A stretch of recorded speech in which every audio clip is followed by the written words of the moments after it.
A warm welcome to TV Africa News and thank you for always joining us. This is Africa Today. My name is Najima Lima, but first are the headlines. Uganda Revenue Authority deploys digital tool to enhance tax compliance among landlords. MPs visit Big Fair Industries new multi-billion factory. UK travellers are stranded by quarantine hotel shortage. In sports, brilliant Bobo strike helps Vipers to draw against leaders KCCA. A warm welcome once again, and now the news in detail. In a move to enhance tax compliance among rental property owners, Uganda Revenue Authority has deployed the Rental Tax Compliance System, a software application used to determine the highest priority individuals or corporations likely to be underpaying their rental income tax obligations. We have more. Last year, government through the Ministry of Finance contracted Riponami, an American technology company, to develop the rental tax compliance system that enables government to integrate data to match real estate properties to their individual or corporate owners. Through intricate data analysis and optimization, this technology integrates various data types from selected ministries, departments, and agencies, matching properties in the Greater Kampala metropolitan area to their beneficial individual or corporate owners on the URA tax register. According to URA, during the rental tax compliance system pilot development period, the tax body identified 88 high-income, non-compliant landlords in Greater Kampala with 285 properties owned by them. The non-compliant property owners included those with no tax identification numbers, those who claimed no rental income, and also those who have not filed tax returns in the last 5 years. URA Commissioner General John Rujoki Musinguzi said that they estimate only 8% of landlords are in full tax compliance, which low level of compliance among landlords is unfair to other compliant taxpayers from other sectors of the economy. The tax body is also investigating each of the identified taxpayers by employing various analytics to prove occupancy for the last 5 years. The Executive Director of Reach Out Mbuya Community Health Initiative has said that they don't have enough resources to support HIV patients, yet they receive them in huge numbers. He said this as Reach Out celebrates today 20 years supporting HIV patients with access to quality health care. Nalugo reports. Speaking at the event, Josephine Kalebi, the Executive Director Reach Out Mbuya Community Health Initiative, said they receive about 8,000 patients annually who need both psychological and social support, yet they have insufficient funds. Naye ebirala ng'ebyo eby'okubeddaabulula eby'okwekulaakulanya ezo ssente tukyazinoonya ne tuzirina. Essente twakyetekako nga Reach Out okuyamba abaana batalina mwasiriza okubeera mu ssomero. Ezo nazo tukyazinoonya. Tubasasulirayo ka school fees akatono okulaba nga basigala nga baveemu nga bantu ab'obuvunaanyizibwa kubatukkiriza buli muntu alina okubeera mu mbeera eyeyagaza. Kalebi said in the 20 years of Reach Out, they have managed to control mother-to-child HIV transmission, which they achieved in 2009.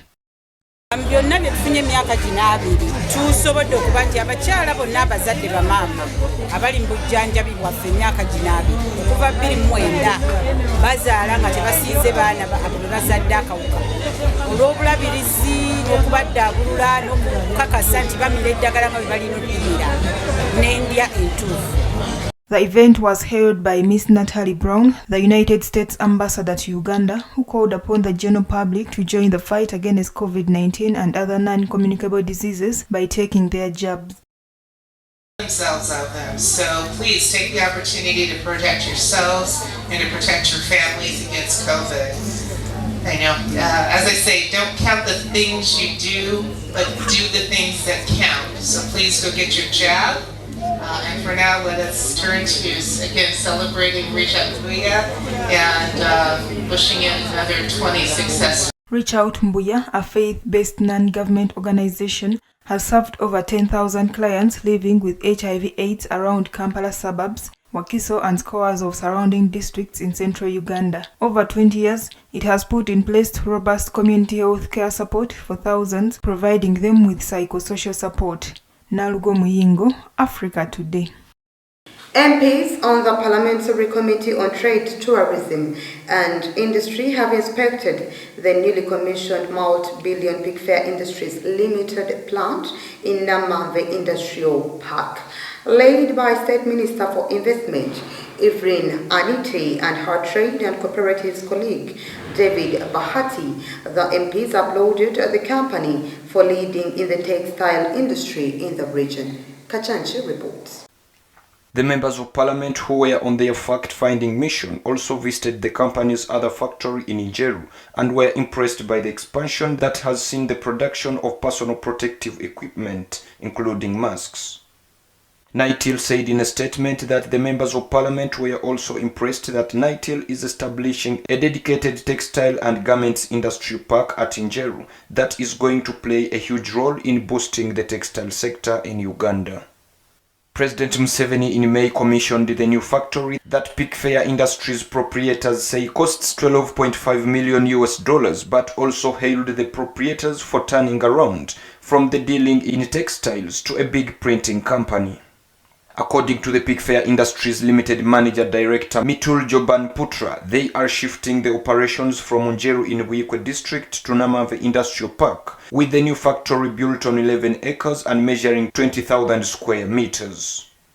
The company now deals in all forms of school and office stationery, security printing services that cover ballot papers, checks, labels for beverages and cosmetics companies, and tissue paper products. Let's go for a very quick short break. We will be right back.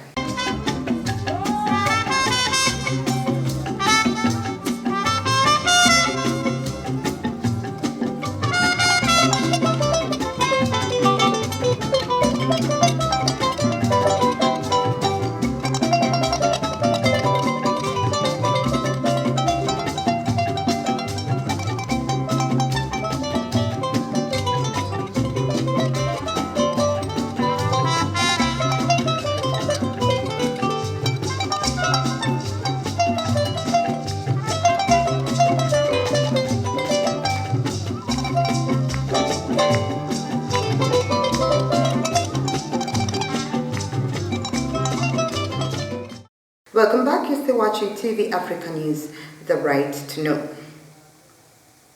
Ethiopia said on Thursday that it was closing secondary schools for a week to allow students help in harvesting crop fields left behind by civilians who enlisted in the military. The order was given by Addis Ababa's Education Ministry, the Zinju News Agency reported, citing local broadcaster Fana.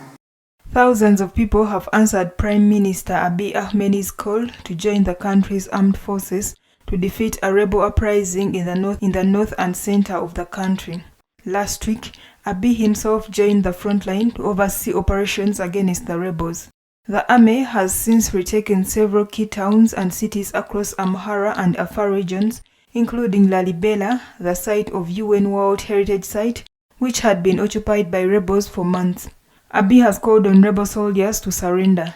September to February are a major crop harvesting season in Ethiopia, but in the Tigray, Afar and Amhara regions, fighting has disrupted farming, prompting warnings of serious food shortages.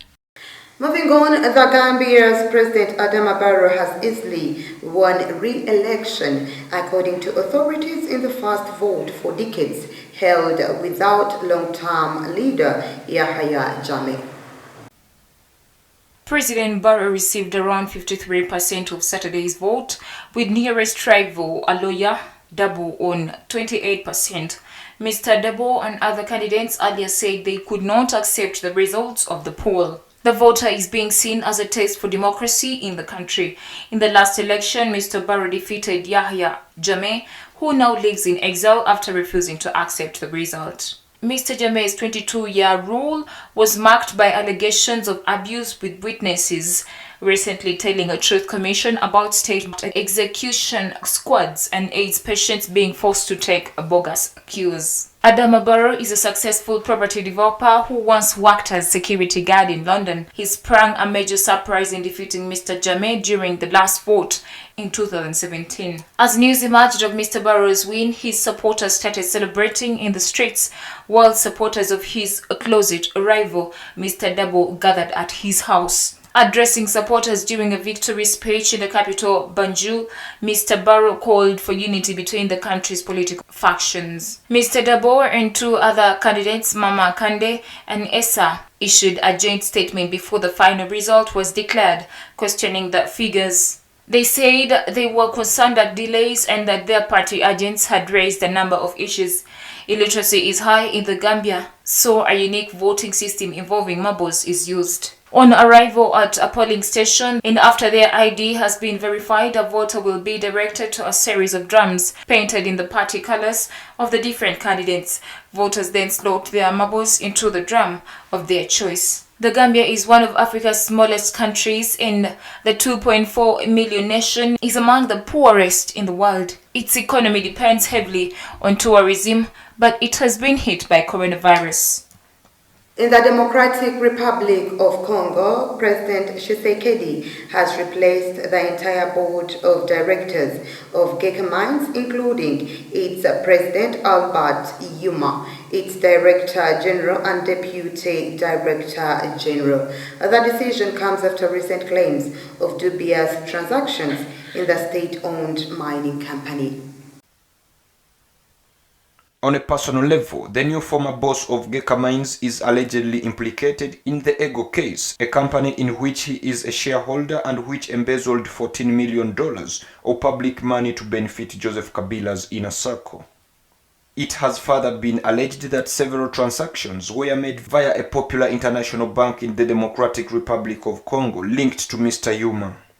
His bank account alone has been alleged to have diverted as much as $8.8 billion in mining revenues over the years. Geka Mine controls the production of crucial metals like cobalt, copper, and other crucial metals that steer the country's economy.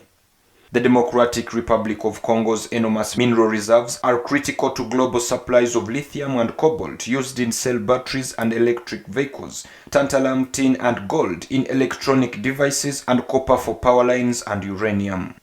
Since his election, President Tshisekedi has been trying to implement new reforms in the mining sector in the country after years of embezzlement and accusations of employing underage children into its operations.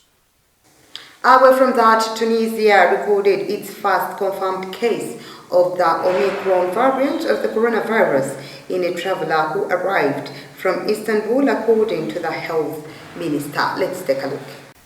The Omicron variant was first announced by South Africa but has since been discovered to have been present earlier in Europe. It has prompted governments around the globe to reimpose travel restrictions despite warnings from the World Health Organization this could do more harm than good. On Friday, the World Health Organization said it had not seen any reports of deaths related to the new Omicron variant. And they say that the 23-year-old man tested positive and all fellow travelers on his flight from Turkey were contracted by Tunisian authorities to be tested as well. The World Health Organization said it will take several weeks to get a full picture of the transmissibility and severity of Omicron and to assess how vaccines, tests, and treatments hold up against the new variant. Let's once again take a very short break. We will be right back.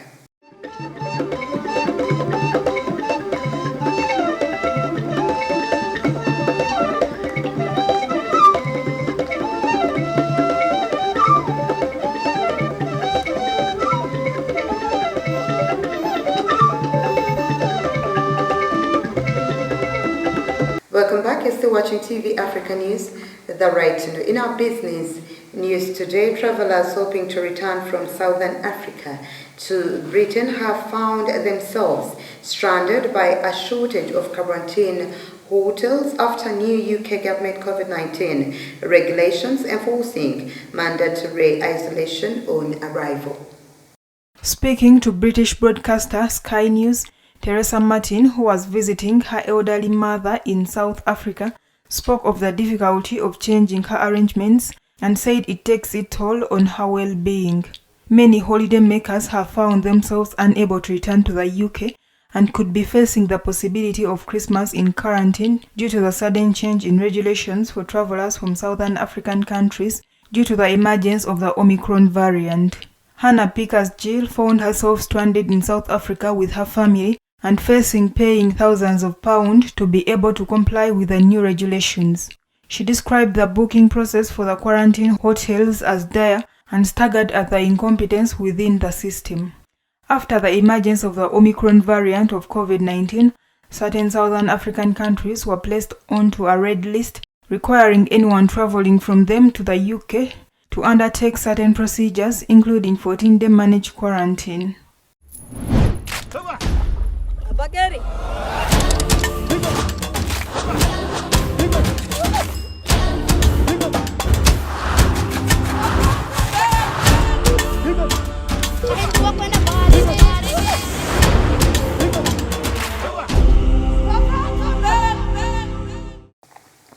In our health news today, the Botswana scientist who may well have discovered the Omicron variant of the coronavirus says he has been on a roller coaster of emotions with the pride of accomplishment followed by dismay over the travel bans immediately slapped on southern African countries.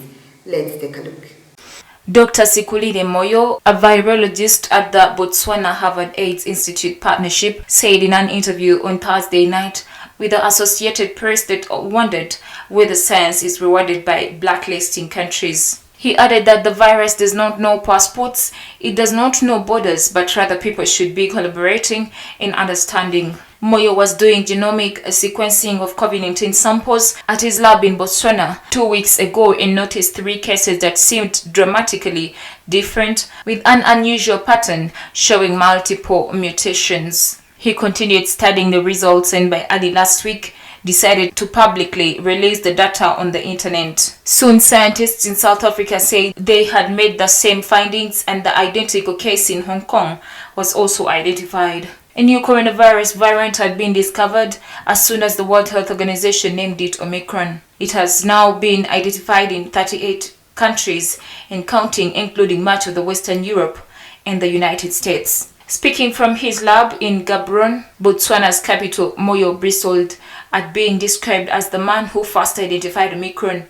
In fact, he noted that the variant was found to be something entirely new only by comparing it to other viruses online in a public database shared by scientists. The Zimbabwe-born Moyo is also a research associate at Harvard School of Public Health, a married father of 3, and a gospel singer, expressed pride in the way he and his international colleagues were transparent about their findings and sounded the alarm to the rest of the world.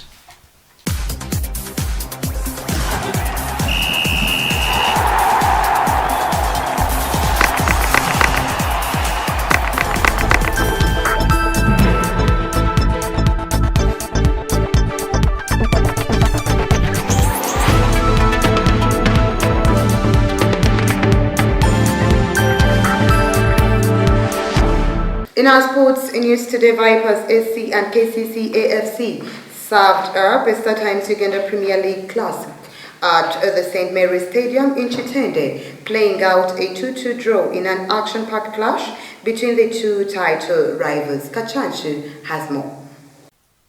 League leaders Kampala Capital City Authority were hoping that they can end their 10 years winless run to Kitende, while the Venoms wanted to end their rivals' unbeaten start to the season and also close up the gap on them at the top of the table.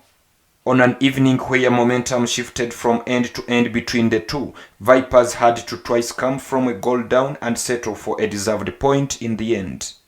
It was relentless from the first whistle, Vipers knocking at their visitors' door within the first minute, but went a goal down in the 5th minute as Sadat Anaku arrowed his shot beyond Fabian Mutombora after leaving Vipers' defenders in his wake. The hosts were back level in the 27th minute from a well-executed counter-attack. Paulo Wheeler robbed possession, setting up Bobos Biarhanga, who fed the ball into Caesar Manzoki. The forward did well to beat Innocent Wafula on the turn at the center line and then played through Milton Karisa, who cleverly cut his pass back to Manzoki to complete the move. Both sides continued exchange phases of dominance on the ball as they went into the break still level. In the end, a draw was a fitting result between two sensational clubs that have dominated the league recent seasons and are primed to battle it out for the title over the course of the season. Kampala Capital City authorities stay at the top on 23 points, 6 points ahead of Vipers in second, but have played a game less. That was the news. Thank you for always keeping it TV Africa. Please do stay tuned. More programming coming your way.